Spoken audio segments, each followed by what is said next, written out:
Non, alors moi, je finis ce que je disais parce que c'était Du coup, on va peut-être inspiré. faire un résumé parce que Donc, c'est précis pour le replay. Voilà, Ouais. Catherine nous demandait, elle avait un projet participatif avec avec deux autres couples et elle ne sentait pas le projet et elle nous disait que Le projet n'avançait pas, que puis qu'elle n'arrivait pas à se projeter et elle nous disait aussi que ça l'obligeait à quitter le lieu sur lequel elle était alors qu'elle était en train de construire en harmonie avec les êtres invisibles et la nature.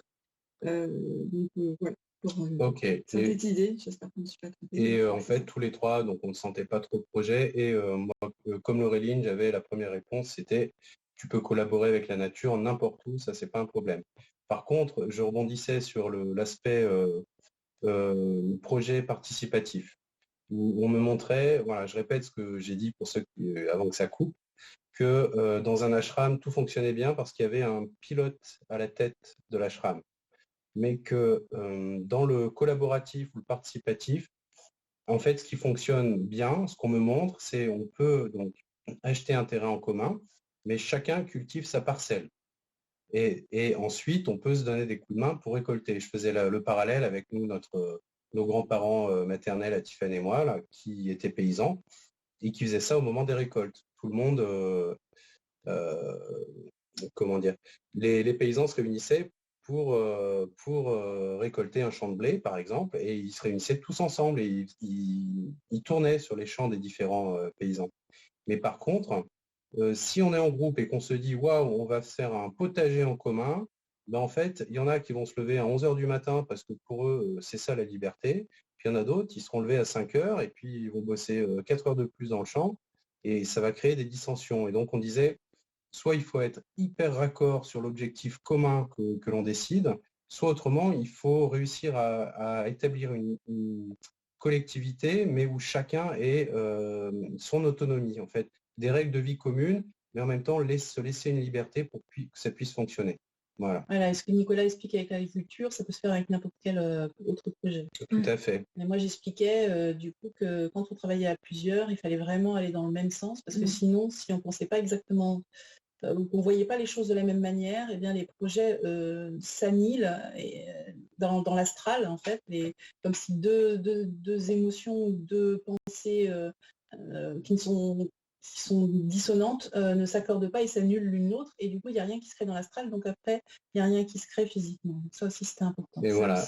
Ouais. Et moi, j'avais soulevé le fait que être attaché à un lieu parce que tu y développes l'harmonie avec l'environnement, la nature et avec les êtres invisibles, ça, je dirais, c'est plus une excuse qu'autre chose parce qu'en fait, cette harmonie, tu la portes en toi et tu peux du coup la déplacer sur sur un autre lieu, dans un autre domaine. C'est pas toujours comment dire, c'est pas fixé à un lieu.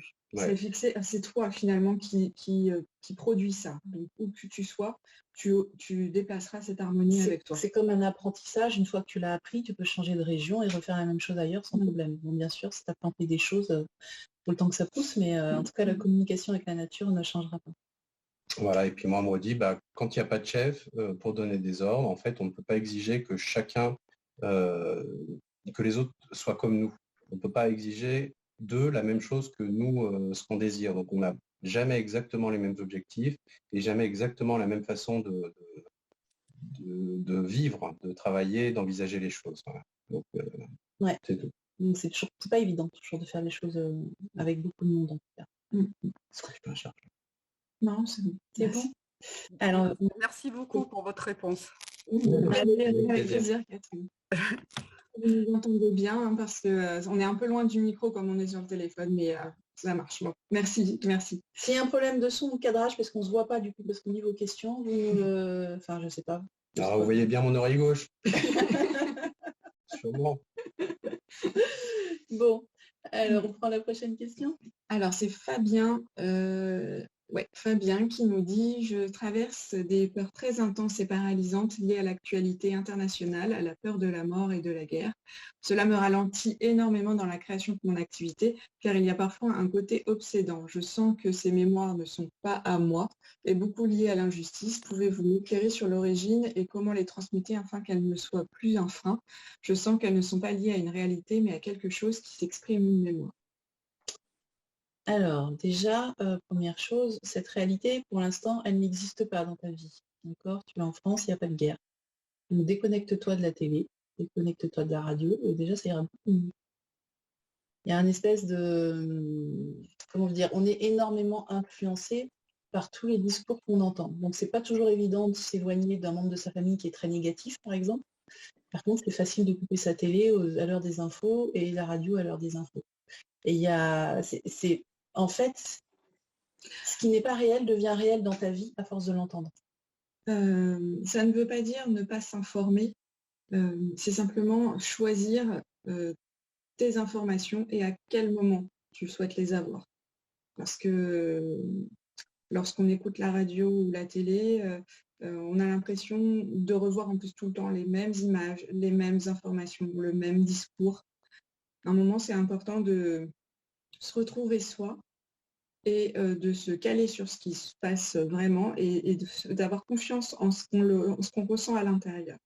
Et puis, si vous souhaitez suivre une voie spirituelle, si vous souhaitez apporter quelque chose sur Terre, vous devez maintenir un certain taux vibratoire, une certaine lumière, d'accord?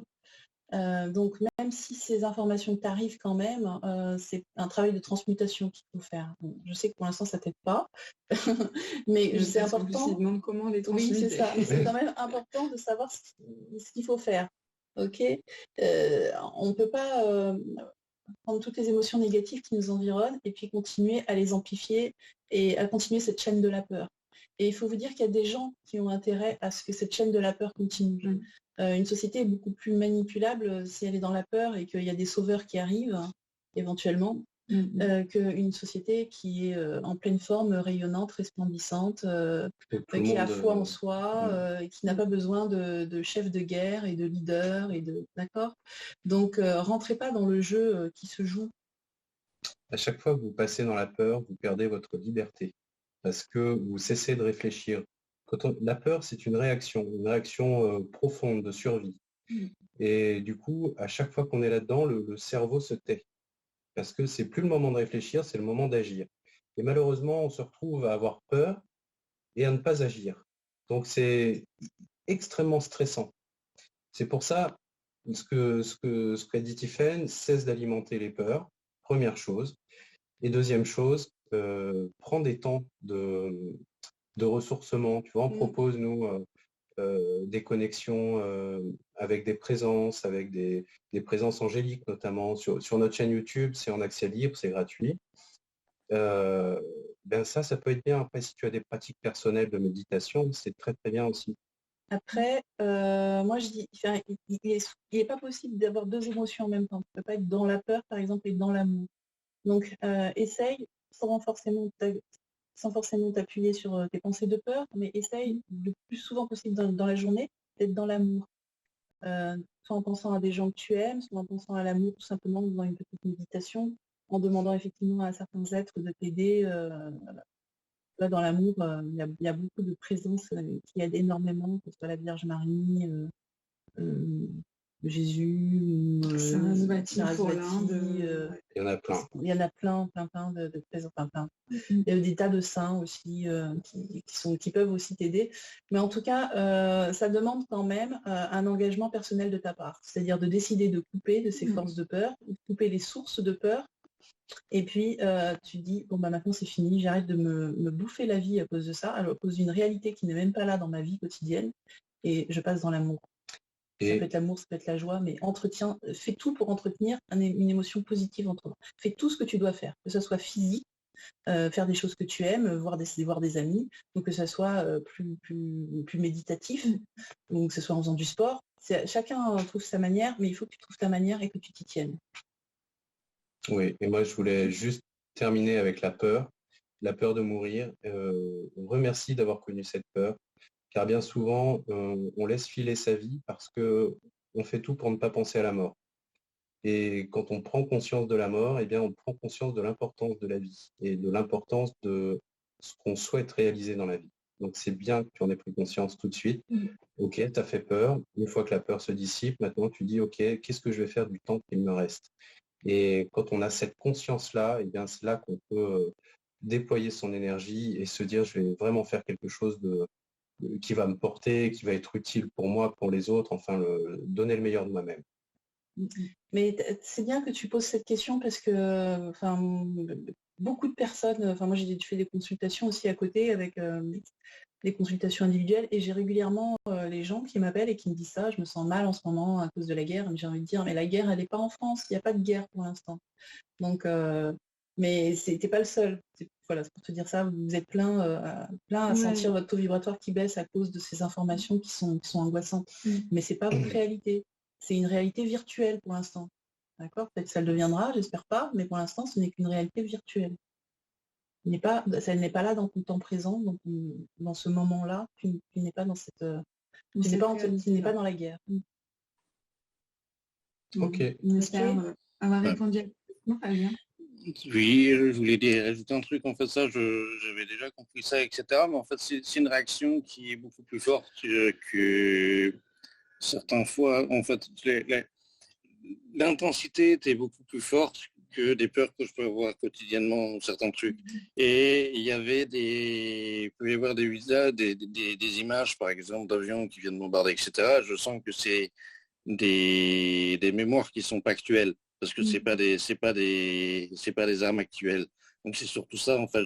Comme mes grands-parents ont vécu la guerre, mes grands-parents, c'était ça, en fait, ce lien que je questionnais. D'accord. Oui, c'est ce que ça réveille en toi, d'accord. Pour moi, ça ne change rien, c'est-à-dire qu'effectivement, tu vas vivre quelque chose, des émotions peut-être beaucoup plus fortes parce qu'il y a quelque chose de transgénérationnel, mais c'est l'occasion de transmuter justement ces émotions pour toute la lignée. Donc ça ne change rien au travail qu'il faut faire, simplement c'est difficile. Alors Tout à fait, oui. Pour transmuter, il faut vraiment prendre un temps pour te mettre dans le cœur. Et une fois que tu es dans le cœur, tu peux laisser venir à toi ces impressions. Et d'elles-mêmes, elles vont se transformer. Tu vois, tu te mets dans un état, tu es dans le cœur, tout va bien, tu planes, tu es bien. Et là, maintenant, tu demandes à revoir ces images. Et tu demandes à les recevoir, les accueillir. Et tu les laisses se transformer. Tu les verras changer de couleur. Ça ne veut pas forcément dire que l'image en elle-même va changer, mais par contre, elle aura moins de consistance, la couleur sera différente. Elle peut se transformer ou pas, peu importe, t'attaches pas à ce que tu verras, mais en tout cas, ça va être différent. La texture sera différente. Et c'est ça l'alchimie, c'est ça le travail de transmutation. Et l'emprise émotionnelle va être complètement chuter. Ouais. Ok. Super, merci beaucoup. Avec plaisir. Bonne pratique, merci. On a Charlotte qui nous dit ravie de vous retrouver. Je voulais savoir s'il est bénéfique pour moi de continuer à réaliser mon projet de faire des conférences avec un organisme de Lyon avec qui je travaille déjà depuis longtemps dans d'autres domaines.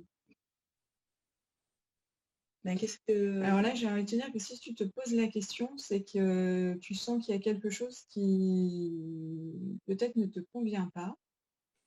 Oui, en fait,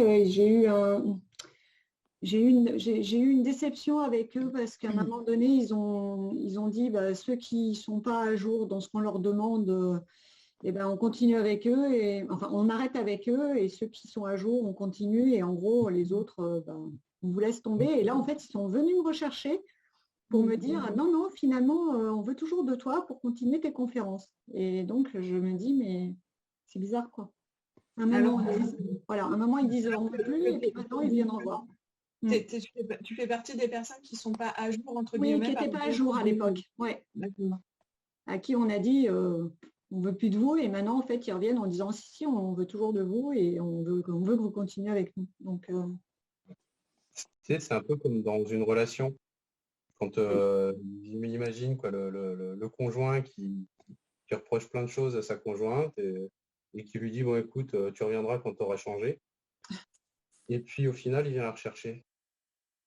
C'est c'est effectivement, il y a, pardon, il y a quelque chose de pas très sain, mais j'ai envie de dire ce que les filles ont dit dès le début, en fait, tu le sens déjà.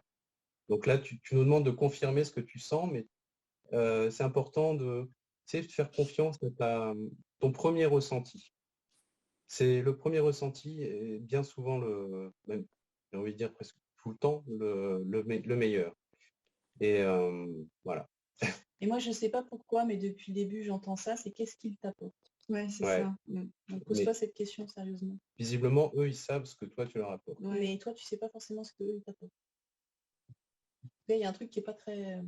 Ça m'a pas l'air très équitable. On sent effectivement un rapport de domination. Voilà. Donc, c'est pas super. Ok, merci. Merci. Fais confiance. Je pense que tu as déjà la réponse en fait. Donc, aie confiance. Et ça, c'est quelque chose que j'aimerais que tout le monde intègre. Quand vous recevez une émotion, en fait, quand une émotion vous donne un signal, écoutez-la. Écoutez-la vraiment. Ok, si vous voulez continuer à agir dans le sens que vous aviez prévu, allez-y, mais prenez en compte l'information que vous avez eue par votre émotion. Tu sais, si tu as été déçu une fois, je pense que ça risque de se reproduire. Donc, voilà. Qu'est-ce qui t'apporte? Réponds à cette question, en fait. Qu'est-ce qu'il t'apporte? Ouais, c'est ce qu'on n'arrête pas de me dire. Ok. Merci. Très bonne question. Ça va t'aider. Oui, c'est clair. Merci, Charlotte. On a, je crois que c'est Nesrine qui nous dit « Bonjour à tous, j'ai perdu mon mari il y a de ça 1 an et demi et la nuit qui avait précédé son départ, j'ai fait un rêve où on me disait que je n'allais pas finir ma vie avec lui, mais avec une personne de mes connaissances. Quelques mois plus tard, je m'ouvre au subtil et en me connectant à mon mari, je reçois le message suivant « Ne ferme pas ton cœur, je t'enverrai la personne qui te fera revivre. » Tout en sachant que je me suis promis qu'il serait mon unique et dernier amour. Ça, c'est dur, ça, de se promettre ça. Il y a de cela 1 semaine, un ex à moi m'écrit pour demander de mes nouvelles. En apprenant ce qui m'est arrivé, il a pris le premier train de Paris en partance pour l'Espagne afin de me voir. Nous avons passé 3 jours hors du temps et de l'espace, 3 jours qui seront à jamais figés dans une autre dimension que la nôtre. Cette expérience me fait flipper car mon cœur me dit oui, vas-y, et mon mental me dit non. J'ai peur, je me referme sur moi-même, j'ai 2 petites filles et j'ai peur de les perturber si cela devient sérieux.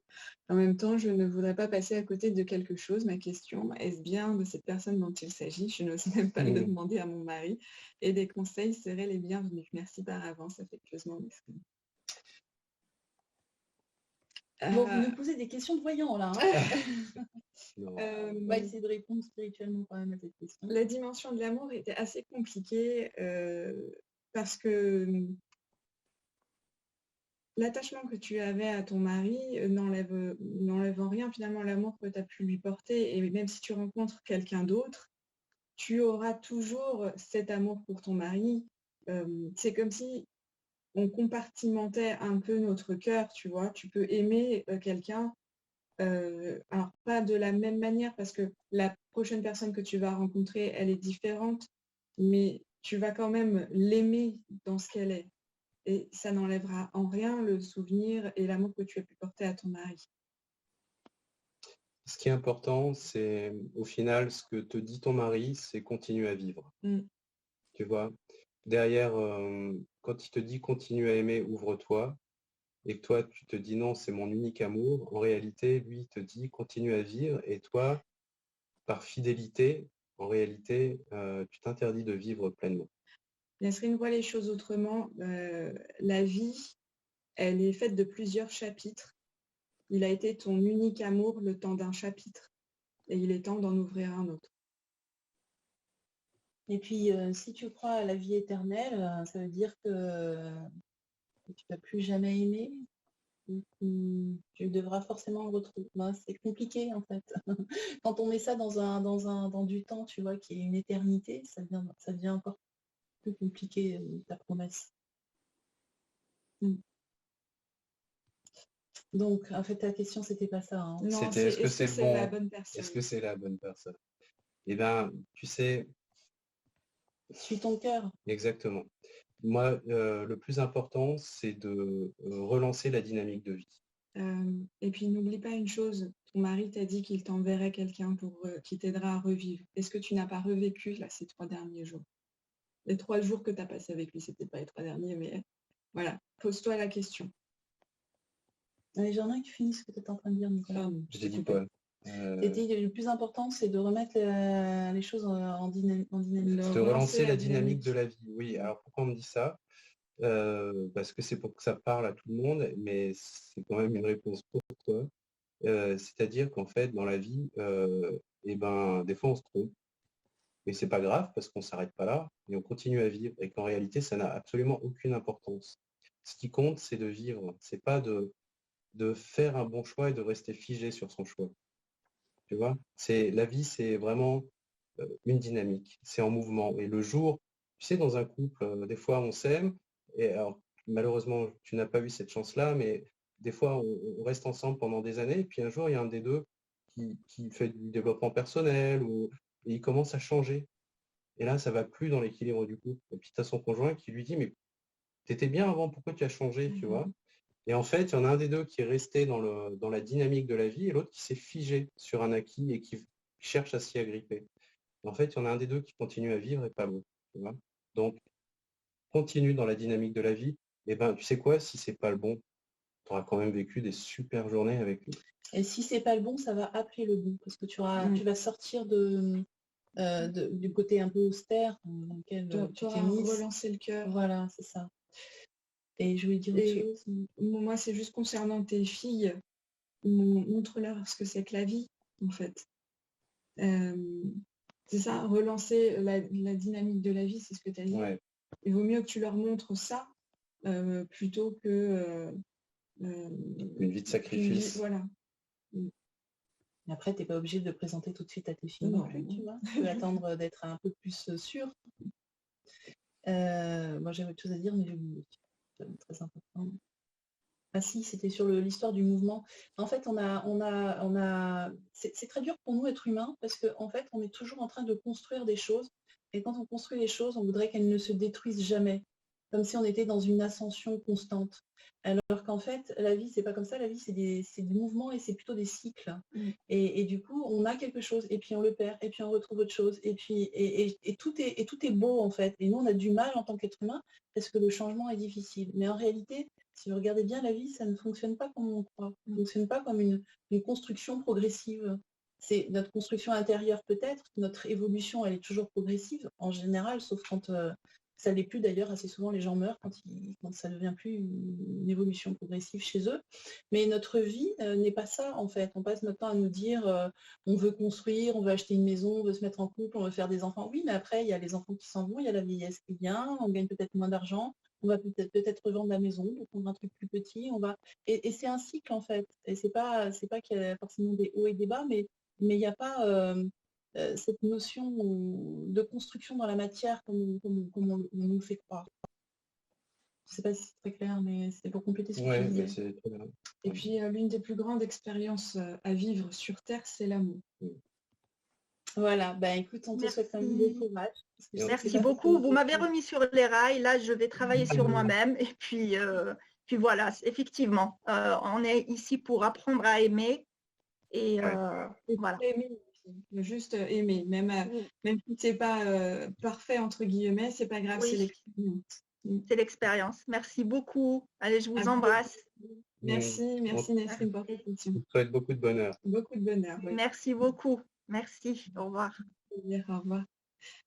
Egor qui nous dit bonjour à vous, ma question concerne mon avenir professionnel. Cela fait près d'1 an que je me suis lancée dans l'aide à l'autre au travers de l'accompagnement de personnes en situation de handicap mental. Depuis peu, j'effectue essentiellement des remplacements car je souhaite garder une forme d'indépendance vis-à-vis de la routine et du secteur médico-social. Je ressens le besoin de passer à l'étape d'après, mais c'est encore trop flou. Je n'ai que des envies telles que l'indépendance, le voyage, l'authenticité. Est-ce que les guides auraient des recommandations pour affiner cela? Merci d'avance.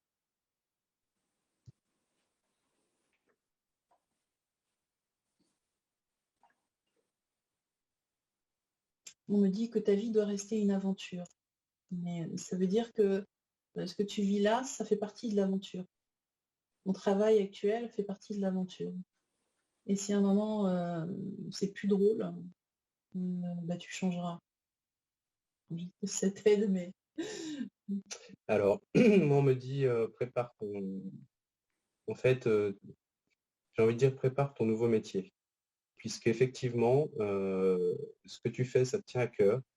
Mais on sent chez toi une énergie de, comme a dit Tiffaine, une énergie de mouvement, de changement, d'aventure. Et le jour où tu voudras te fixer comme les autres, tu seras mal. Tu vas te sentir prisonnier. Et c'est pas un refus de l'engagement chez toi. C'est ton énergie qui est comme ça. C'est très bien, hein, c'est très bien. Simplement, ça va à l'encontre de ce que font la plupart des gens. En tout cas, moi, on me dit prépare ton futur métier. Donc, et peut-être qu'après, il y en aura encore un autre et encore un autre. La seule chose qui compte, c'est que tu trouves de l'intérêt, que ça t'enthousiasme à chaque fois. Ok, c'est parfaitement clair, merci. Avec plaisir. Tu sais, c'est un équilibre que tu construis dans la dynamique.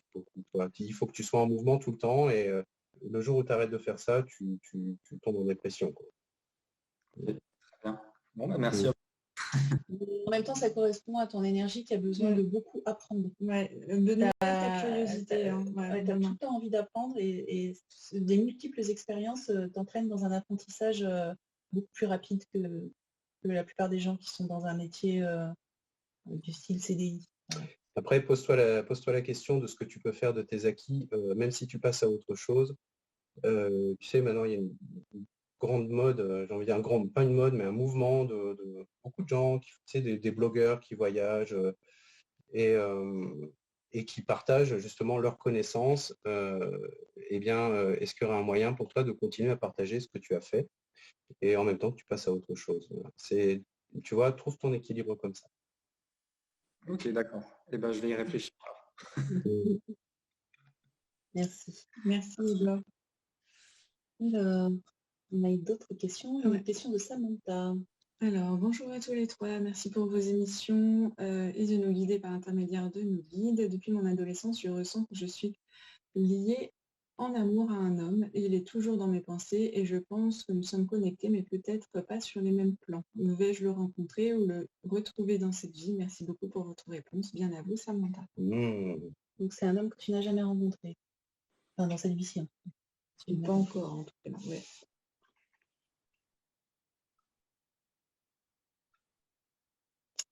Moi, j'ai envie de te dire oui. J'ai l'impression que c'est comme une annonce de quelqu'un qui m'a rencontré. Tu sais, c'est un peu parfois comme on te donne l'énergie de la personne pour être sûr que tu ne passeras pas à côté.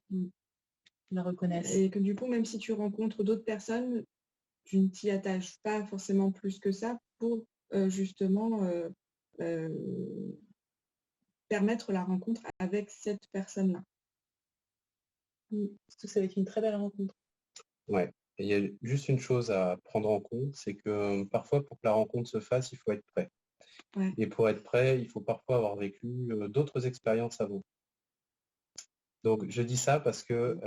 pour ne pas se couper. c'est ça. Parce qu'en réalité, si cette personne, effectivement, qui appelle et qui te prévient de son arrivée, en fait, eh bien, si tu l'as rencontré trop tôt dans ta vie, peut-être que ça ne collerait pas entre vous et que ce serait vraiment quelque chose de difficile à vivre.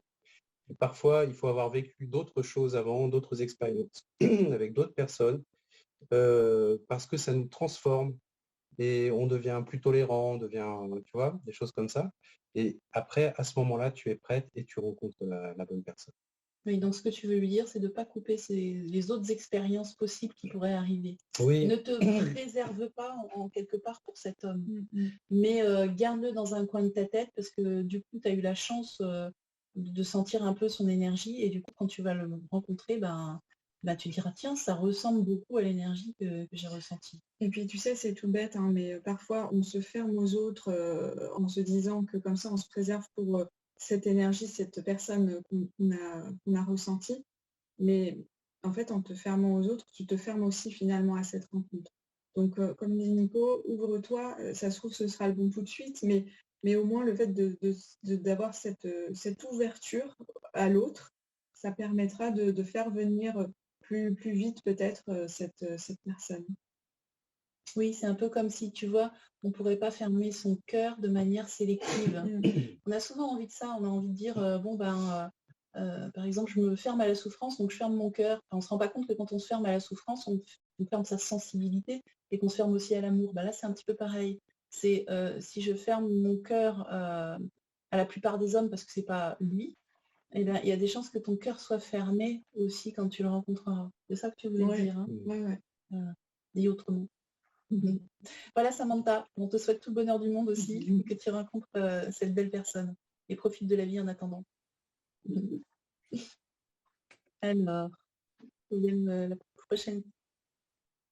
Alors, ça c'est qui? Eric, problème de santé de plus en plus important. Est-ce que je vois les bonnes personnes et protocoles? Pourquoi je vis ceci et comment ouvrir mon chakra du cœur? Merci. C'est difficile de répondre à ta question parce qu'on n'a pas beaucoup d'informations. Il y a 2 questions en une. On va essayer quand même.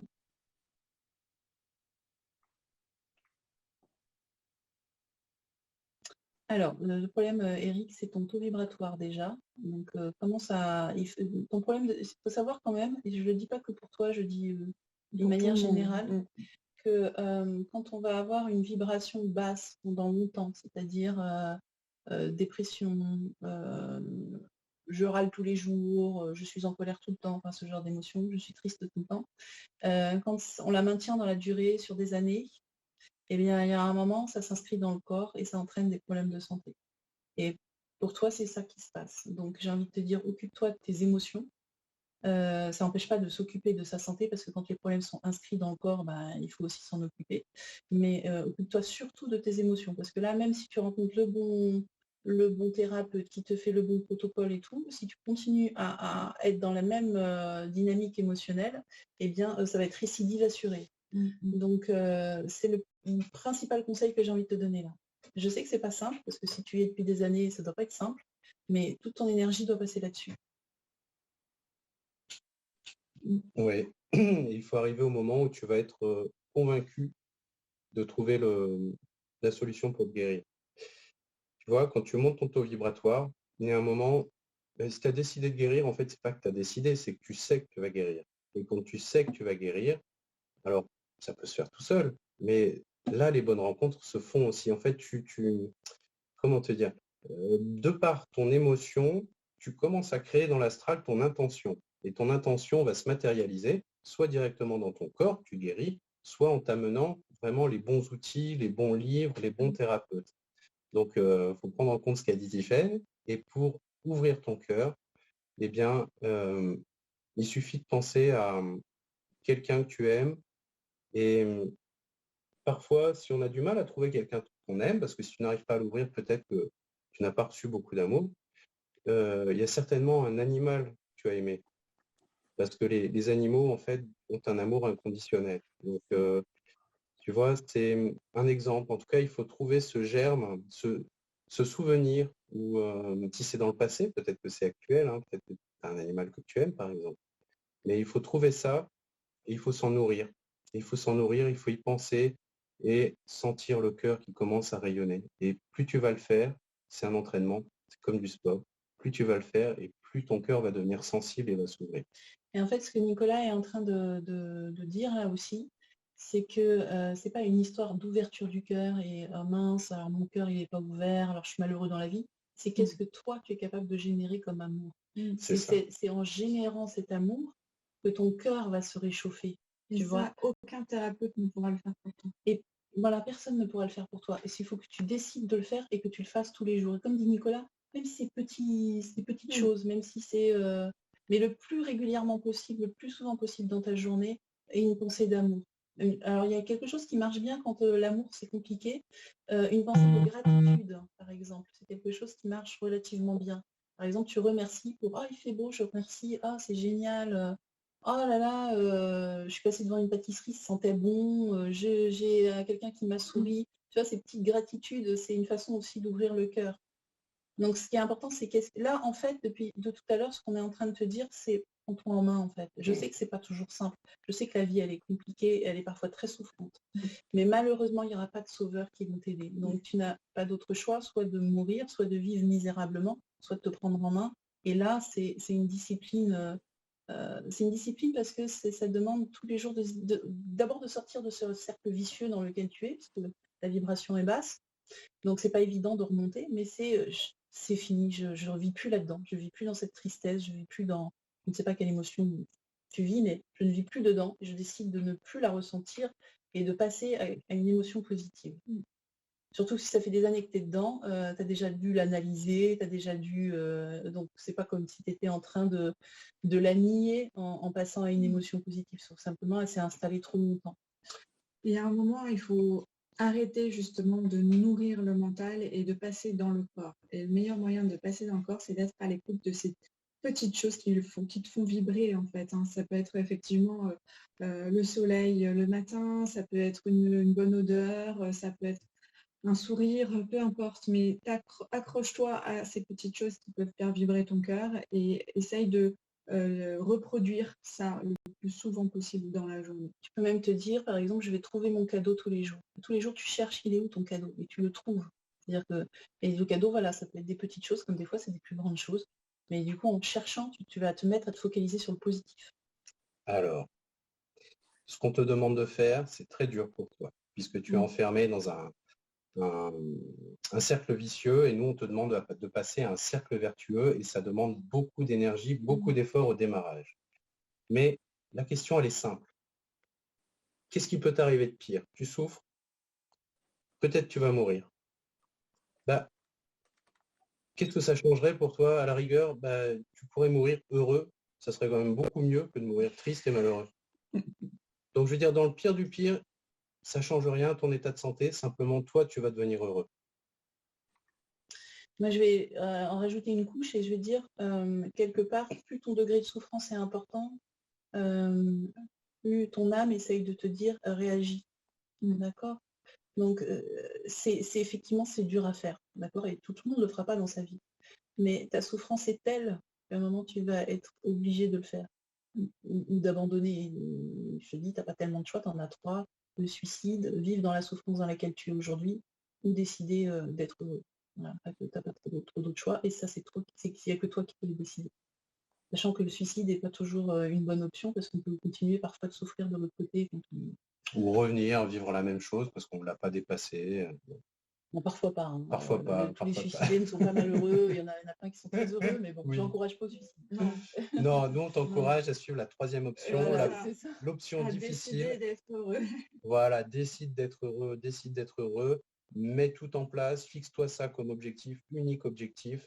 Et après, eh ben voilà, si ça ne change rien à ton état corporel, au moins tu seras heureux, c'est ça qu'il faut.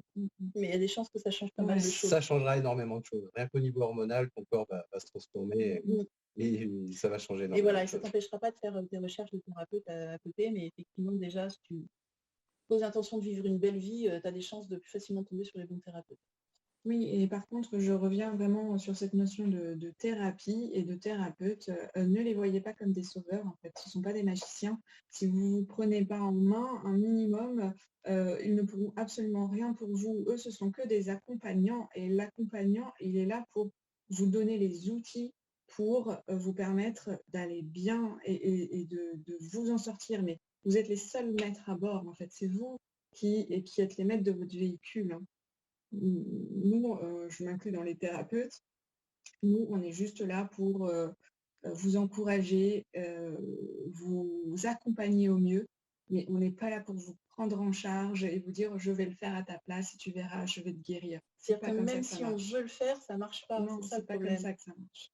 Et ça, c'est valable pour tout le monde. On peut parfois monter la porte de sortie, mais le chemin, la personne qui est obligée de le faire elle-même ne peut pas le faire à sa place, malheureusement. Voilà, bah écoute. On espère avoir répondu. Voilà, on te souhaite beaucoup de courage. On sait que ça ne va pas être facile, mais que ce que tu vis non plus n'est pas facile. Donc, tant qu'à vivre quelque chose pas facile, autant changer. Mais on sent que tu en es capable. Ouais. Utilise cette douleur pour faire un changement incroyable. Et tu en es vraiment capable. C'est ce que te demande ton âme.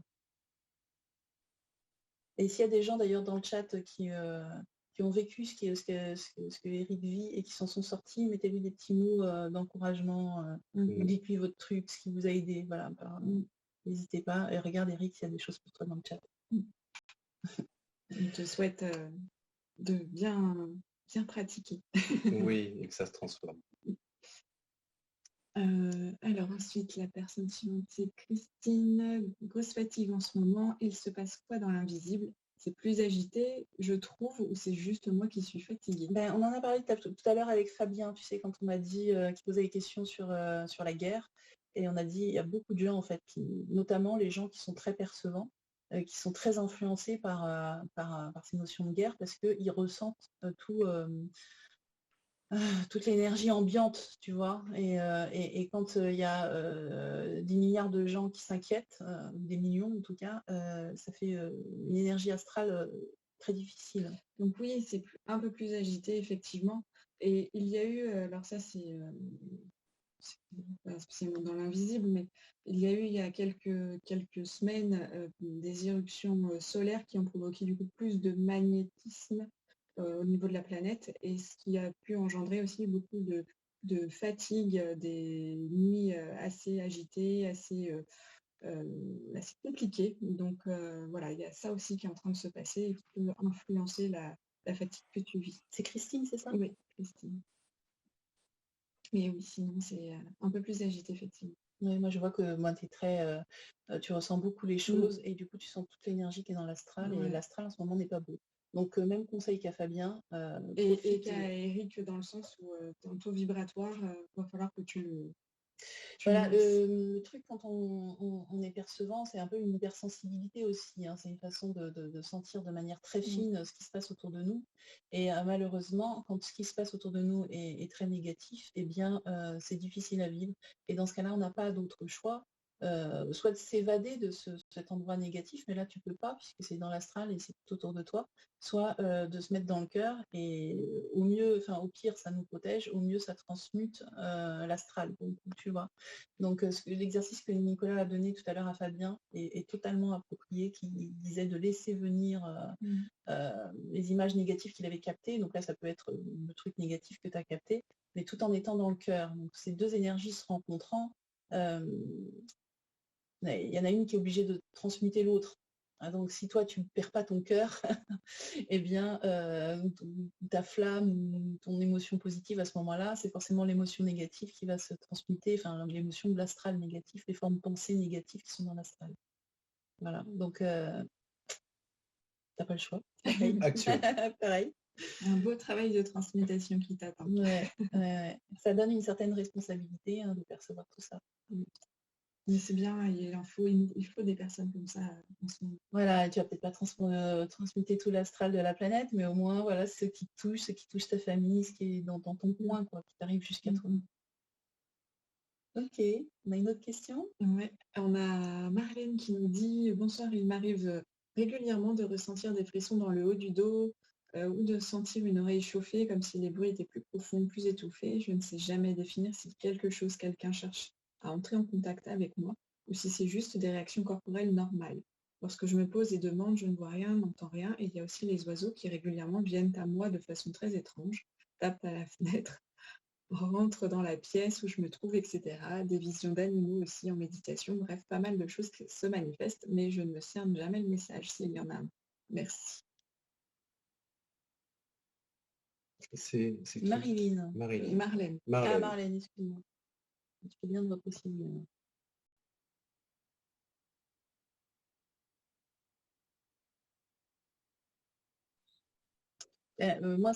Pour moi, c'est clair que l'univers te parle et qu'il faut l'écouter. En fait, le problème, c'est que tant que tu remets en doute à chaque fois, eh ben, tu ne permets pas au message de se dérouler. C'est exactement ça.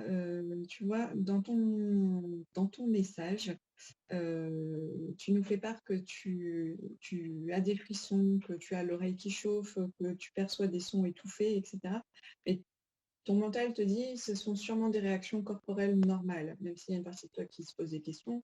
Il y a ton mental qui essaye de rationaliser en disant non, mais tout ça, c'est normal. Et en même temps, tu as des informations qui arrivent par le biais des oiseaux, par exemple. Les infos ne viennent pas forcément d'une manière auditive ou visuelle ou kinesthésique, elles peuvent venir directement dans la matière et c'est ce qui se passe avec les animaux visiblement. Il y a sûrement une vie de chaman derrière, en tout cas chamanique, quelque chose en lien avec les animaux parce que c'est vrai qu'ils sont très présents autour de toi. Enfin, en tout cas, l'énergie animale est très présente autour de toi. Bref, arrête de douter et mets-toi vraiment en réception quand ça arrive. Hein. C'est-à-dire, je pose ma question, par exemple, tiens, il se passe un truc, tiens, mon oreille chauffe, qu'est-ce que c'est, mince, est-ce que quelqu'un veut me parler? Est-ce qu'il y a un message pour moi? Alors, au lieu de me mettre en doute, je me dis, il y a sûrement un message pour moi. Je me calme, je me pose, je demande, ok, est-ce qu'il y a un message pour moi? Quel est le message? Quelqu'un veut me parler? Et derrière, tu fais un temps de calme pour recevoir la réponse. C'est le lâcher-prise derrière qui va te permettre d'entendre la réponse. Donc, si tu es trop excité ou l'enjeu est trop grand, puisque visiblement, ça a l'air quand même... Ouais. On sent qu'il y a un gros enjeu derrière. Ça te pose pas mal de problèmes. Est-ce que tu es prête à remettre la réalité en cause? Enfin, voilà, il y a un truc comme ça. Si l'enjeu vraiment est trop grand et que tu te sens stressé et que du coup, tu n'arrives pas à recevoir le message, concentre-toi sur... quelque chose qui te calme, comme ta respiration, les battements de ton cœur. Enfin, la respiration, c'est plus simple que les battements du cœur. Mais ça va te calmer et ça va permettre le vide qui permettra de recevoir la réponse. Et ne mets pas l'enjeu sur une fois. Ah bah j'ai essayé une fois, ça n'a pas marché, donc du coup, il n'y a rien. Parce que forcément, tu mets de l'attention, tu mets du stress là-dessus, et du coup, il y a des chances que les 3 premières fois, ça ne marche pas. Et puis à un moment, bon, tiens, je vais réessayer, on ne sait jamais. Et puis quand tu vas finalement lâcher prise, bah, ça va venir. D'accord? Mais arrête de remettre en question parce que du coup, c'est pour ça que tu n'as pas le message. Ok? Ben, bonne pratique. Et Merci pour ta question. Écoute bien les émotions aussi qui viennent en même temps. Et puis n'hésite pas, c'est la meilleure réponse, les émotions. N'hésite pas au prochain rendez-vous avec les guides, nous faire part de ton expérience. Voilà. Merci Marlène. Alors, on a Laurence qui me dit: je suis heureuse de vous voir. J'ai dernièrement coupé des liens avec une entité qui faisait baisser mon taux vibratoire. Serait-il possible de savoir ce qui l'a attiré vers moi? Merci pour votre échange, pour votre éclairage. Laurence. Ah oui, Laurence, c'était toi qu'on avait eu la dernière fois, qui avait une entité, je m'en souviens. Alors le problème c'est que si moi je me connecte, si elle n'est pas partie, je vais devoir m'en occuper. Non, normalement c'est bon. Bon, ben voilà. Déjà, tu as très bien fait le travail. Bon boulot. Bravo, ouais, parce félicitations. que la plupart des gens ont l'impression qu'ils ne vont pas y arriver tout seuls, alors qu'en fait on a donné tout la procédure, que ce n'est pas plus compliqué que ça, mais ça demande beaucoup de courage souvent. Parce que c'est un peu comme ce qu'on racontait tout à l'heure avec Eric, ça demande de changer de taux vibratoire, de sortir de la peur pour passer dans l'amour, et c'est pas quelque chose d'évident à faire, même si le processus est très simple. En fait. Donc, je fais référence à une vidéo qu'on a déjà faite, hein, elle est en ligne, vous irez la voir si vous ne l'avez pas vue, pour s'occuper des entités. Donc, félicitations Laurence. Ouais. Bravo. Après, pourquoi tu l'as attiré? Parce qu'il y a une énergie de transmutation chez toi, c'est-à-dire que tu es venu pour faire ça, transmuter pas forcément que des entités, mais... Alors, moi j'ai autre chose. Ouais, je mettrais une... Alors oui et non, dans le sens où... comment dire? Effectivement, il y a une... En fait, c'est comme s'il fallait que tu saches le faire. Donc, on t'a donné cette expérience pour que tu te rendes compte que tu savais le faire. À l'heure actuelle, on est confronté à des choses à transmuter. Ça peut être régulièrement ou pas, mais c'est vrai qu'on peut plus ne pas le voir en fait. Il se passe trop de choses dans l'astral qui ne sont pas toujours sympas et on ne peut plus se voiler la face. Et je sens dans ton énergie qu'il y a quelque chose un peu dans le monde des bisounours et en fait c'est une manière de te montrer qu'il n'y a pas que ça et qu'il faut que tu saches transmuter aussi des choses qui ne sont pas sympas. Alors l'avantage quand on sait transmuter dans l'astral, c'est qu'on n'a plus peur de l'astral. Et moi, ce qu'on me montrait, c'est que ce que ça t'a apporté, c'est que là, aujourd'hui, tu as un beau taux vibratoire, donc une belle énergie, on sent de la légèreté, on sent du rayonnement. Et le fait d'avoir côtoyé une entité qui t'a plombé, eh bien maintenant, tu connais la différence. Tu sais ce que c'est un haut taux vibratoire ou un beau taux vibratoire. Tu sais ce que c'est et maintenant, tu es en charge de le maintenir. Tu vois, c'est comme quand on vit sans conscience, on vit au jour le jour, il y a des hauts, des bas, bon, c'est comme ça, c'est la vie. Et puis quand on se prend en main et que tous les jours sont beaux, même il y aura les mêmes galères, mais ça va pas te toucher, ça t'empêchera pas d'être heureuse. Et c'était, je pense, ça, une des plus grandes leçons à apprendre de ton entité. Mais moi, je vois quand même une énergie de transmutation chez toi. En tout cas, bien joué. Ouais. Bravo. Alors, après. Alors, on a Diwera, alors je crois, Diwera ou Divera, je ne sais pas, excuse-moi si j'écorche ton prénom, qui nous dit bonjour, pourquoi je revis les mêmes schémas répétitifs dans ma vie sentimentale, pervers narcissique manipulateur, dans ma vie amicale et professionnelle, cela m'arrive aussi. Pourquoi je ne vois pas la vraie nature des gens? Comment retrouver ma souveraineté? Éventuellement, si je peux te demander une autre question qui me semble liée à la première, est-ce que, une fois le problème résolu, pourrais-je être enfin thérapeute? Et Ah, il y a une chose de certaine, c'est que les choses qu'on enseigne le mieux, ce sont celles qu'on a été capable de traverser, résoudre. Donc oui, j'ai envie de te dire, oui, ça sera plus facile d'être thérapeute une fois que tu auras dépassé ce problème. Par contre, tu as une énergie qui est très très basse. Ça, quand tu me connectes sur toi, ça me fait mal à la tête. Je sais pas ce que tu as. Alors, effectivement, tu es... Alors, attends, peut-être que je remonte un petit peu. Ouais, parce que du coup, moi, ça me fait mal à la tête. Mais je sais pas une entité puisque ça part. Alors, moi, je me demande, est-ce que tu attends de dépasser ça pour être thérapeute ou est-ce que tu envisages, ou est-ce que tu as déjà commencé quelque chose? Parce que, en fait, parfois, trouver une formation qui nous intéresse dans le but de devenir thérapeute, ça peut être déjà très, très formateur puisque ça t'oblige à travailler sur toi et sur tes schémas et tout ça. Donc, en fait, j'ai envie de te dire, n'attends pas d'avoir dépassé quelque chose pour te lancer dedans si vraiment tu es appelé par ce métier. Au contraire, ça peut être que bénéfique pour toi aussi.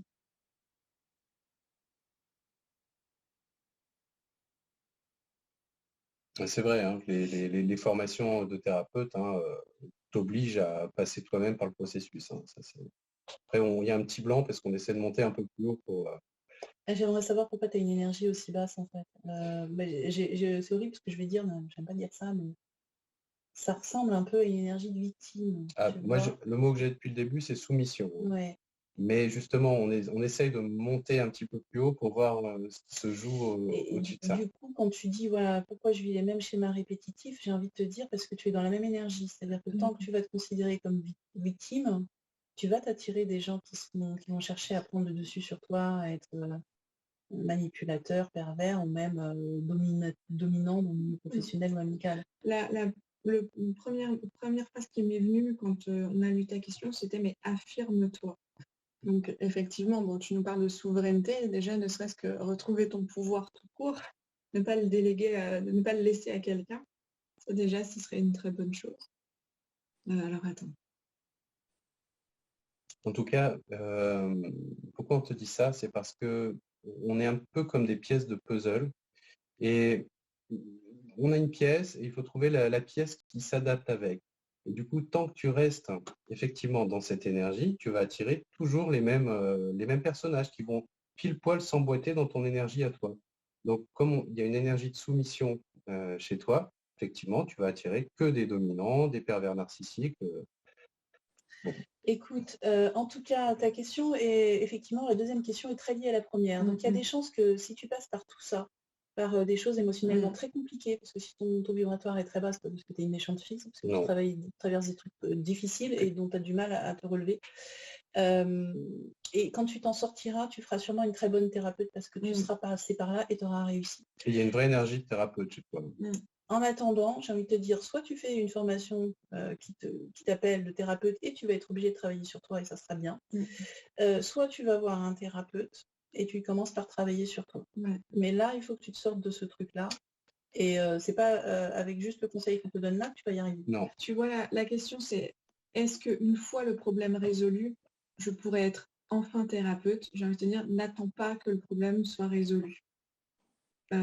Forme-toi et parallèlement, ou alors vois quelqu'un, mais en tout cas, n'attends pas, ce serait dommage. Tu vas travailler sur toi si tu te les 3/4 du contenu des formations en général de thérapeute consistent à travailler sur soi. Parce que d'abord, c'est comme ça qu'on apprend. Et ensuite, on ne peut pas devenir thérapeute professionnel si on n'a pas, si chaque personne qu'on a en consultation ranime nos blessures. Donc, on est obligé d'en avoir résolu un certain nombre.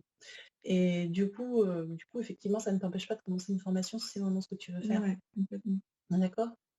Je pense qu'on a tout dit. Hein. Ouais. Oui, parce que pour résoudre le problème, moi, je vois que tu as besoin quand même d'un regard extérieur. Oui. Donc, du coup, d'être accompagné. Ouais, on ne peut pas te donner de conseils non, pour le faire par toi-même. C'est très clair. Là. Tu vois. En tout cas, dis-toi que tu n'es pas obligé de rester dans cette énergie-là. Parce que la vie est beaucoup plus belle que ça. Et que quand toi, tu l'auras compris, tu vas pouvoir l'enseigner. Et une nouvelle vie t'attend après ça. Ça sera magique. Moi, je te souhaite du courage parce que oui, je sais que c'est un peu compliqué là. Et puis prends en compte les conseils qu'on a donnés à Eric aussi tout à l'heure. D'accord, c'est un peu les mêmes. Voilà. Sur voir pour faire monter ton taux vibratoire. Quoi, de manière générale. Ça t'empêche pas qu'il faut. T'as peut-être des problèmes à résoudre qui ont déclenché tout ça, tu vois, et que en parler avec un thérapeute, ça peut vraiment faire du bien et tout ça.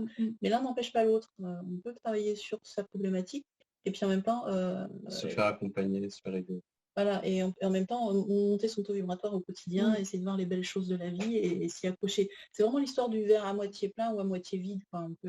On peut voir tous les trucs horribles qu'il y a dans la vie, qui se passent tous les jours, comme on peut voir tous les trucs merveilleux.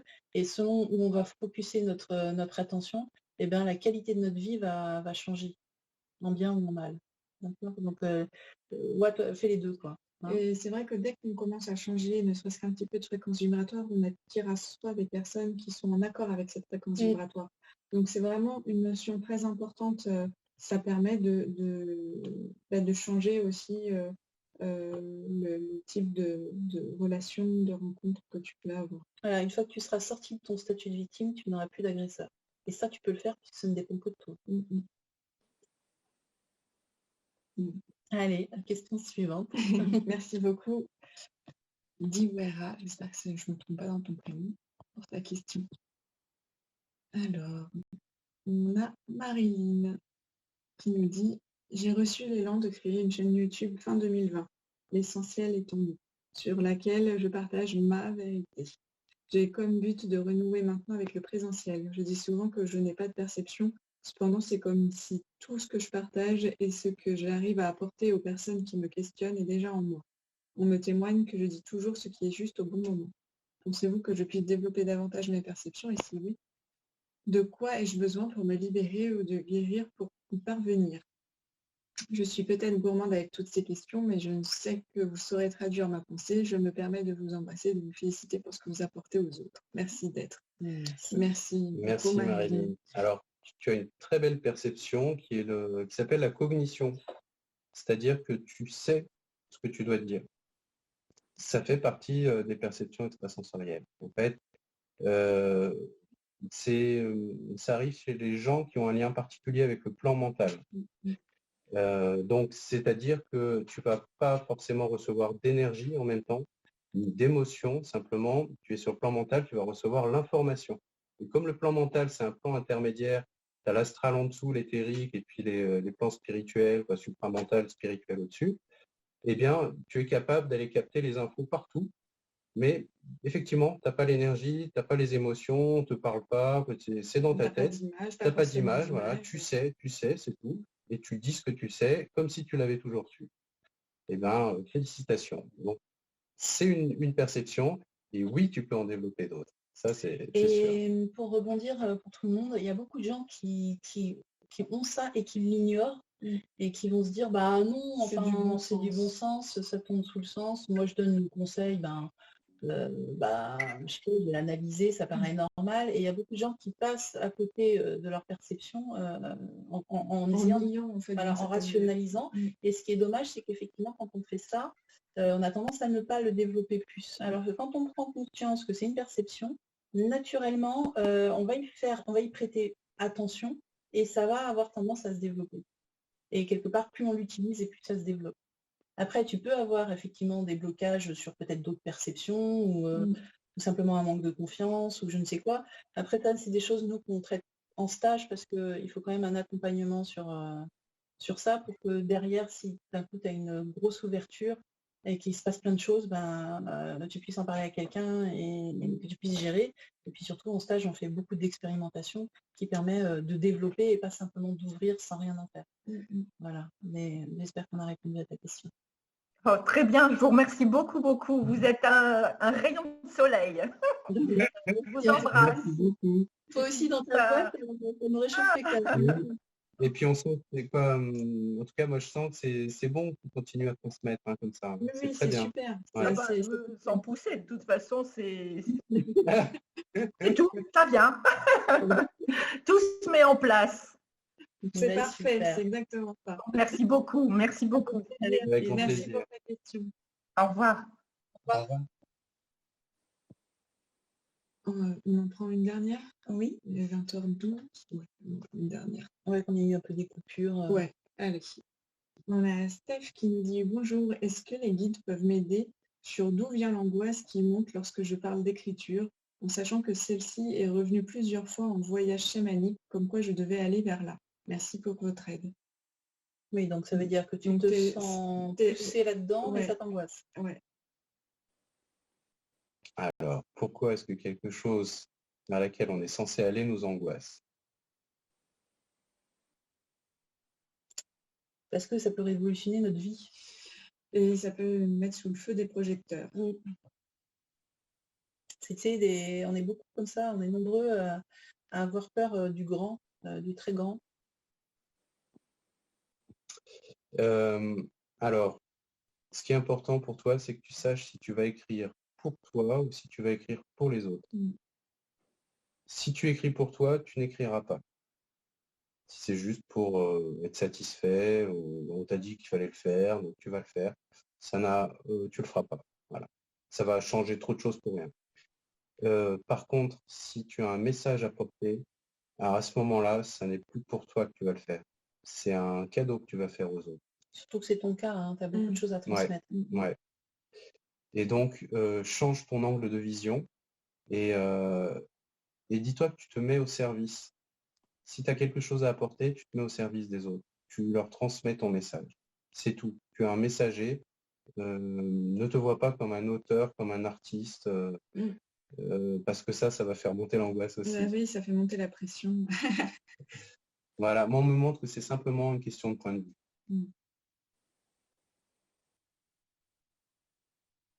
vue. Pas mieux. Non, écoute, moi l'angoisse, elle me paraît vraiment sur... tu sais, des fois, quand on est devant quelque chose qui est très grand, ça va changer beaucoup de choses dans notre vie.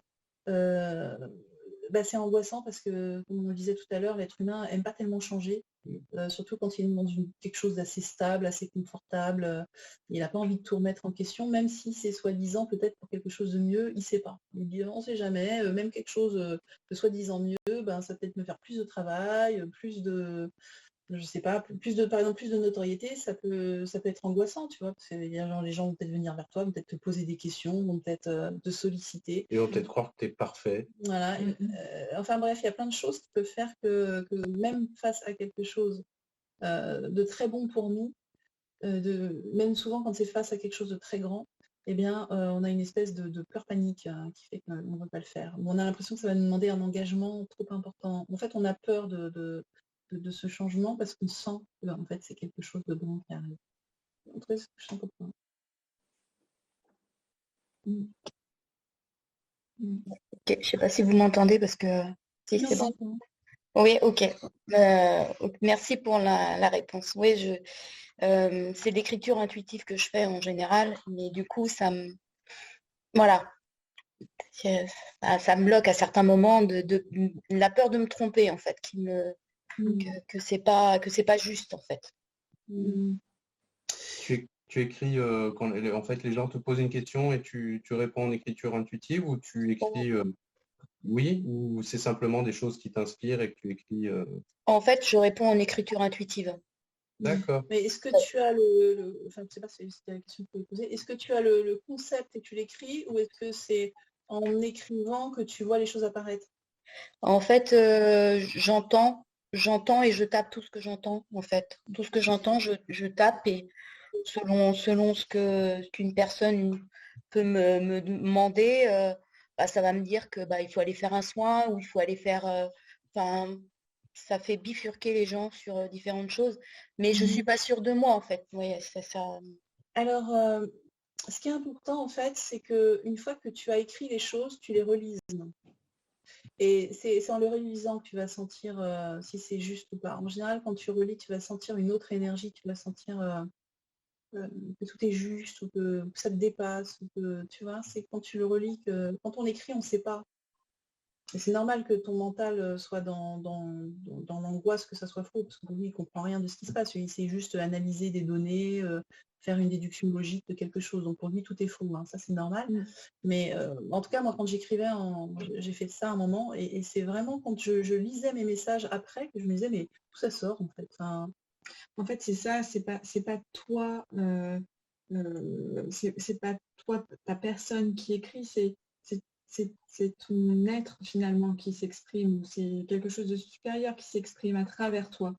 Tu es le canal, donc ton mental n'a pas à s'en mêler en fait. Lui, il est au courant de rien et il sait pas trop ce qui se passe et c'est pas très grave. Mais faut le rassurer quoi, d'une certaine mais en manière. tout cas, voilà, on avait tous les trois le truc que tu as vraiment des messages à transmettre. Donc c'est que ce que tu fais doit être vraiment juste. Donc arrête de douter, fais-le.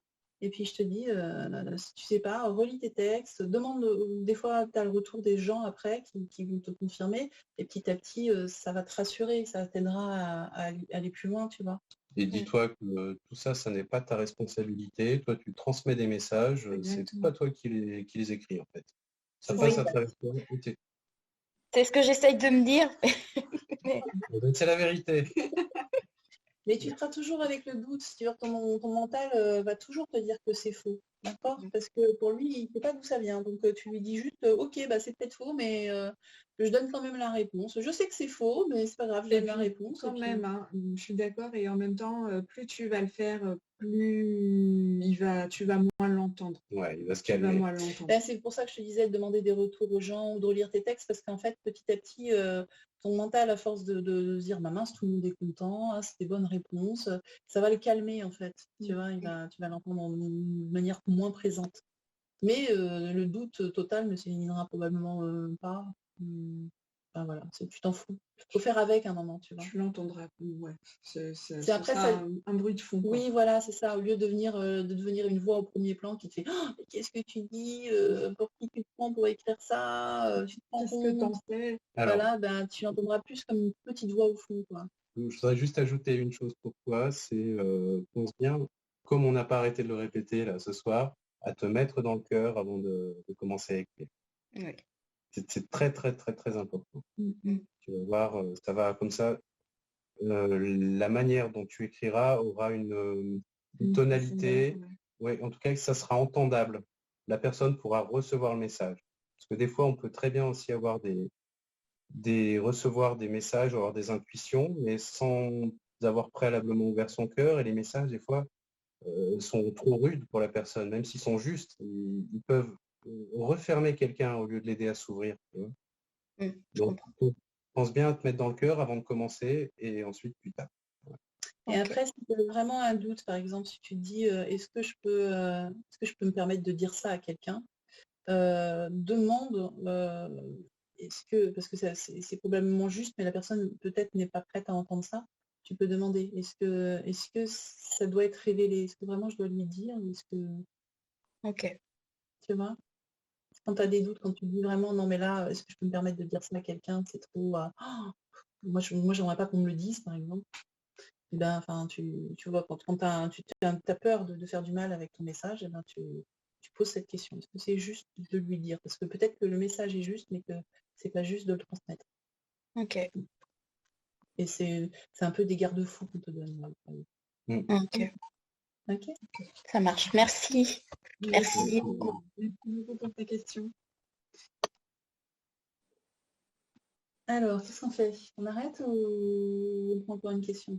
On peut prendre, allez, une dernière question. Allez, on prend cette question-là. Et puis... Donc, c'est Yab qui me dit bonsoir, je pense être sur le chemin qui me correspond. Je viens de décrocher mon certificat de naturopathe.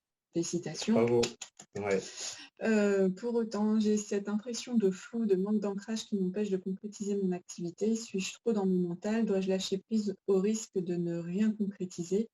Est-ce des peurs mémorielles? Surtout que je suis à l'aube de ma quarantaine et j'ai peur de devoir choisir entre vie pro et maternité. J'ai tendance à faire les choses toute seule, mais désormais j'essaie de laisser place aux aides extérieures, y compris les aides spirituelles. Suis-je bien entourée sur ce plan? Merci et bravo pour tout ce que vous faites. Merci beaucoup, Mia. Merci. Alors, sache qu'on est toujours bien entouré. Toujours. Alors. Bon, alors, en tout cas, il y a un petit... déjà, ce que je sens, c'est que dans ta démarche à l'origine, il y a le fait de passer un diplôme pour avoir un métier. Il y a beaucoup de gens qui se lancent dans des formations, notamment de thérapeutes, donc là c'est naturopathe, et qui se disent, en fait, l'objectif c'est avoir le diplôme, et une fois que j'ai un diplôme, ça veut dire que j'ai un métier.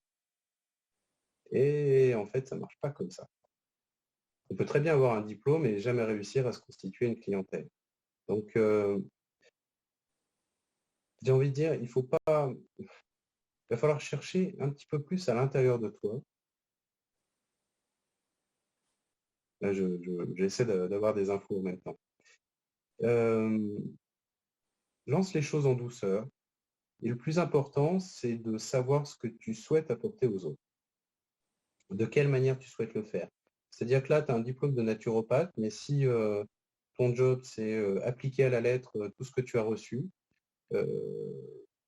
ça peut vite devenir un métier comme un autre en réalité.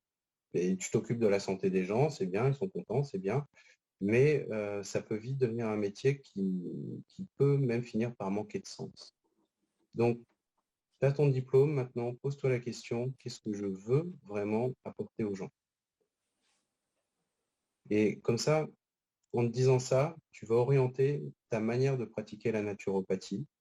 Éventuellement, si jamais tu as besoin de faire un petit truc, une petite formation, mais complémentaire pour être vraiment dans l'énergie qui te correspond, tu peux compléter comme ça. Mais comme je te disais, n'attends pas que le diplôme te donne le métier. Toi, trouve ce qui est au fond de toi. Alors, l'impression qu'on a quand on est sur toi, c'est qu'il y a des appels spirituels qui sont assez forts. Et je pense que si tu ne fais que de la naturopathie, tu n'es pas vraiment dans ton axe. Exactement. En fait, c'est comme si tu avais été appelé par la naturopathie pour te permettre une ouverture et du coup, c'est comme une porte d'entrée aussi la naturopathie. Mais il ne faut pas te cantonner à ça. Ne t'enferme pas dans la naturopathie. En fait, tu vas étouffer. Prends la personne de manière plus holistique si tu veux continuer dans les soins. Voilà, la naturopathie, c'est super et nous, on apprécie beaucoup la naturopathie. Mais pour toi, on sent que c'est un choix raisonnable. Et si tu es raisonnable, ça ne va pas donner grand-chose. Ça va ennuyer ton maître. Ouais. Et du coup, ça ne va pas attirer non plus la clientèle. Et effectivement, une histoire de bébé. Une histoire de bébé. Moi, je sens que la maternité, c'est important pour toi. Et ça va peut-être pointer son bout de son nez. En tout cas, j'ai l'énergie de la maternité sur toi. Je ne vais pas faire la voyante parce que c'est toi qui vas décider de ta vie, mais il y a cette énergie de maternité pour toi. En tout cas, je pense que devoir faire un choix est une erreur. Ah oui, oui. À aucun moment, on te demande de faire un choix entre ta vie professionnelle et la maternité. Tu peux tout à fait concevoir de vivre les deux et de les vivre de manière épanouie. Oui, puis tu pourras recevoir tes patients avec ton bébé. Il y a simplement des moments où tu vas donner un peu plus de priorité à l'une qu'à l'autre. C'est ça que je vois. Et peut-être que du coup, la maternité va prendre un peu plus de place que ce qui est actuellement. Mais effectivement, il n'y a pas de choix à faire. D'accord avec Laureline. c'est une fausse croyance sociétale. Oui, et puis ils pensent à tous les pays africains où les femmes elles travaillent en Asie avec le bébé sur le dos, qu'elles emmènent partout. En tout cas, tous ceux qui travaillent à leur compte, que ce soit dans les champs ou dans leur maison, ils travaillent tous avec leurs enfants. Ok, donc ouverture spirituelle recommandée. Alors spirituel, spirituel, on dit c'est large, hein. Ça peut être les perceptions, par exemple, comme ce qu'on fait avec nous, ou ça peut être énergétique, ça peut être émotionnel, mais en fait on sent quand même un truc comme si tu veux prendre la personne dans plus de globalité, tu veux continuer le métier de thérapeute. En tout cas, avoir d'autres outils. Voilà.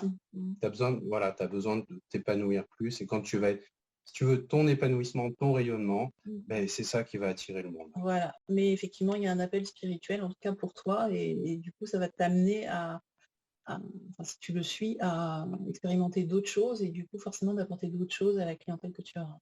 C'est ça, cette impression de flou, c'est qu'il y a une partie de toi qui sent que c'est pas terminé complètement. C'est pas parce que tu as eu le diplôme que ça y est, tu vas rentrer dans cette case-là. Cette sensation de flou, c'est non mais en fait, je sens que je suis venue faire quelque chose d'un peu plus grand que simplement, entre guillemets, de la naturopathie. Et du coup, c'est pour ça qu'on t'encourage à voir plus holistique, plus global.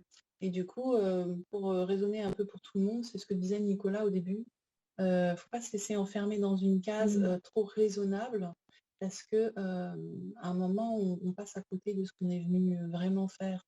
Par exemple, si tu fais que de la naturopathie, tu passes à côté de ce que tu es venu vraiment faire. Et assez souvent, même en choisissant, tu dis, voilà, une voie un peu atypique, on se dit, ah bah moi je fais quelque chose que j'aime. Et puis on se rend compte que non, dans ce que j'ai choisi, bah, j'ai quand même pris le truc raisonnable du truc atypique. Exactement. Et du coup, on est un peu dévié et on n'est pas vraiment sur sa voie. Donc, posez-vous bien la question à tout le monde. On a déjà parlé de ça. Oui, mais c'est important. Ne devenez pas un plombier de l'énergétique ou un mécano de l'énergétique. En fait, vous voyez, hein, si vous voulez être porté. Et voilà, ici on a un appel spirituel, c'est pas forcément pour faire la naturopathie. Enfin, tu vois, c'est quand même pas la même chose. Ça veut pas dire que tu dois pas en faire, hein, mais c'est pas le même appel, c'est quand même pas la même chose. Donc on va choisir quelque chose qui est un peu à la mode. En ce moment, à un moment, on a eu beaucoup de sophrologie. En ce moment, c'est plutôt de l'hypnose. Voilà, donc tout le monde veut faire ça. Mais on fait ça pourquoi? Parce que j'en ai entendu parler, je connais quelqu'un qui gagne bien. C'est reconnu. Voilà, je connais quelqu'un qui gagne bien sa vie avec, ou c'est reconnu. Et du coup, on va se diriger vers ces trucs-là. Alors, c'est pas forcément ça qui appelle. Alors, des fois, il vaut mieux y aller que d'attendre de trouver un jour peut-être ce qu'on va faire. Parce que c'est comme si on passait une porte. Et puis souvent, cette première formation va faire qu'on rencontre plein de gens, on va voir les choses différemment, et ça va nous mener petit à petit jusque là où on doit aller. Mais en tout cas, il ne faut pas s'arrêter en chemin parce que souvent, on a pris du pratique en fait, plus que vraiment pile poil notre truc. Merci, ça vibre énormément, vraiment. Merci à tous les trois. C'est vraiment très précis et c'est vrai que moi j'ai toujours considéré la naturopathie comme un outil, mais pas une fin en soi. Mais c'est vrai que quand on sort de l'école, on nous parle d'ouvrir tout de suite son cabinet et c'est vrai qu'il y a des codes à respecter. Moi, j'ai jamais été dans les codes, j'ai jamais été dans le moule. Et c'est vrai que j'ai un projet bien précis, mais qui ne correspond pas forcément au code de la naturopathie. En plus, j'ai envie d'accompagner les femmes. C'est quelque chose que je porte jusque dans mon prénom. C'est pour ça que j'ai eu le bébé avec toi.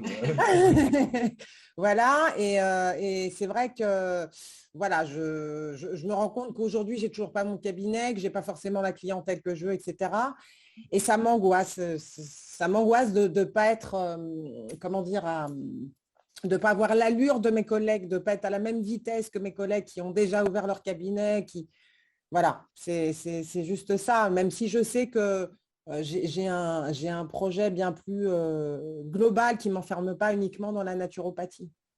Eh ben, continue en fait, continue et ne te compare pas surtout à tes collègues. Elles sont peut-être un chemin moins holistique que le tien, mais continue à alimenter ta curiosité, à t'épanouir en formation, professionnellement. Ça va venir au fur et à mesure.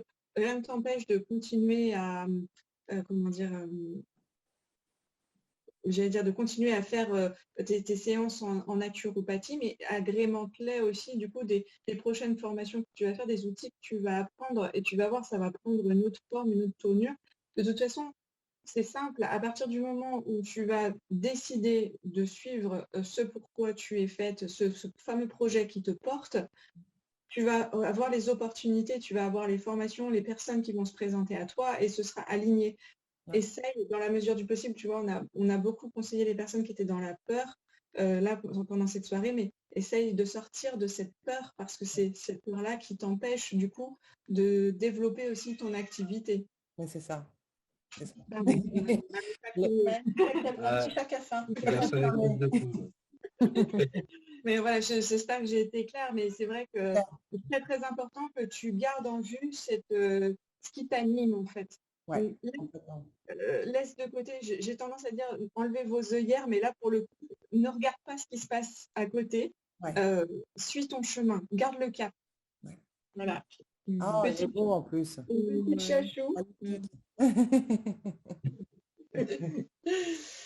Voilà, donc merci en tout cas, elle a raison, Auréline, pose bien ton intention sur ce que tu penses. Attention de rencontrer les gens qu'il faut, la formation qui te convient, de Je trouver commence ton déjà, hein. chemin. Je commence déjà à rencontrer Très des bien. Continue. Voilà. Mais Ouais. effectivement, c'est très bien que tu te tournes vers les aides extérieures, qu'elles soient visibles ou invisibles, parce que tu es très entouré, tu es porté, on le sent. De toute façon, ton projet, il part de beaucoup plus loin, plus haut, et du coup, tu es vraiment entouré de personnes. Alors quand je dis personnes, c'est au sens large hein, du terme, pour concrétiser ce projet-là. Mais en même temps, il te faut énormément d'énergie et toi, toute seule avec tes petits bras, ce sera compliqué. Donc, continue cette ouverture puisque de toute façon, tu vas réussir à trouver, tu vas être entouré de personnes qui vont pouvoir aussi t'aider à bien établir ce plan-là. Et tu sais, des fois, c'est une bonne chose que notre activité ne fonctionne pas quand elle ne nous correspond pas exactement. Ouais. Parce qu'on a vite fait de se retrouver enfermé autrement et à plus savoir comment en sortir. Et un peu même culpabiliser en se disant oh mince, moi qui pensais que ça allait vraiment me plaire et puis finalement je suis pas heureuse, qu'est-ce qui s'est passé Non, en fait c'est juste que tu t'as légèrement dévié de ton chemin, même si c'est le bon chemin, au lieu d'être sur l'autoroute, tu es sur une nationale à côté et puis c'est parfait. Merci à tous les trois. Merci infiniment. Plein de belles choses à vous. Merci. Merci. Alors, je rajoute un petit truc qui est peut-être pour toi, mais peut-être pas ce qui apparaissait pour toi, mais du coup plus pour le groupe. Quand on se lance comme ça dans quelque chose qui ne démarre pas, assez souvent, ça peut être ça, on n'est pas complètement dans notre axe. Et l'autre chose, pour compléter, qui peut arriver aussi, c'est simplement les restrictions qu'on met sur la notoriété, l'argent et faire quelque chose qui fait du bien aux autres, l'argent et la spiritualité.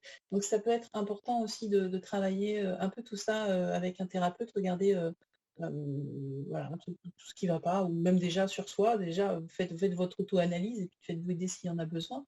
Mais c'est important parce que des fois, on va tout bloquer à cause de ça aussi. Hein, donc c'est aussi un truc à prendre en compte. Oui, tout à fait. Très juste. Avant de conclure, on va peut-être parler de nos prochains événements. Hein, la petite minute de pub. Alors déjà, la prochaine fois qu'on se voit en live, ça sera pour une conférence qui sera sur les égrégores. Voilà, on a choisi le thème. Donc, si vous voulez tout savoir sur les égrégores, est-ce qu'on est victime des égrégores? Est-ce qu'on doit les subir? Alors, on va faire vite parce que le chat n'est pas content, il a très faim. Donc, ça sera quel jour normalement? Alors, ce sera normalement le 26 mai. Voilà. Et puis, on a un stage qui arrive en présentiel, donc il faut en profiter parce que le présentiel, en ce moment, on ne sait jamais combien de temps on va pouvoir en faire. Dans le Gers, dans un magnifique endroit, enfin magnifique par la beauté de la nature qui s'y trouve. Et ça sera pas sur l'ouverture des perceptions cette fois, si, mais d'une autre manière, plus concrète, puisqu'on va travailler plus dans la matière. Ouais, plus la magie. Voilà, ce stage s'appelle Magie de la Terre et on va aller à la rencontre des êtres de la nature, des présences cosmotelluriques, de comment elles interfèrent dans notre environnement. Et ça va être dans un premier temps d'aller à leur rencontre et dans un deuxième temps, ça va être comment on collabore avec elles pour rendre notre environnement sacré.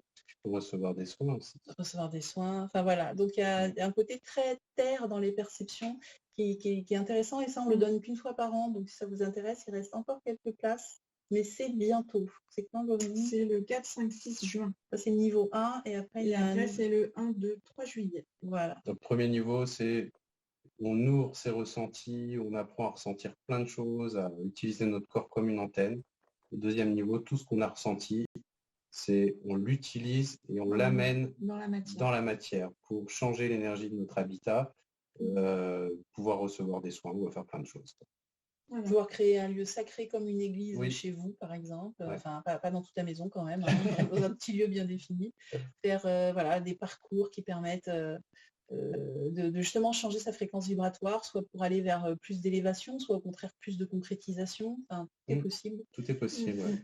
Soit pour avoir un éclairage justement pour prendre des décisions. Donc on va essayer de collaborer, enfin on va y arriver, parce qu'on y arrive à chaque fois. Vous allez voir que c'est beaucoup plus simple que ça n'y paraît, que ces présences sont prêtes à collaborer avec nous, sont ravis de le faire, et c'est aussi rentrer en harmonie avec son environnement. Et voilà, on n'arrête pas en ce moment de parler de climat, d'écologie. Alors l'écologie, c'est vrai que c'est important, mais se rendre compte que tout ça, c'est vivant, c'est important aussi. Voilà, donc si ça vous intéresse, vous allez sur notre site internet, sur l'adresse, le site internet pour consulter ce stage déjà, énergie-perception.com, c'est ça. Et puis si vous êtes vraiment intéressé, vous nous enverrez un petit mail. Tout à fait. Voilà. Bon, je vous souhaite une excellente soirée. Très bonne soirée. Je vous remercie pour toutes vos questions et pour vos retours sympathiques. Et puis un bon appétit à tous. Et puis on se retrouve pour la conférence le 26 mai et pour un nouveau rendez-vous avec les guides le 2e jeudi du mois prochain. Voilà. Au revoir. Au revoir.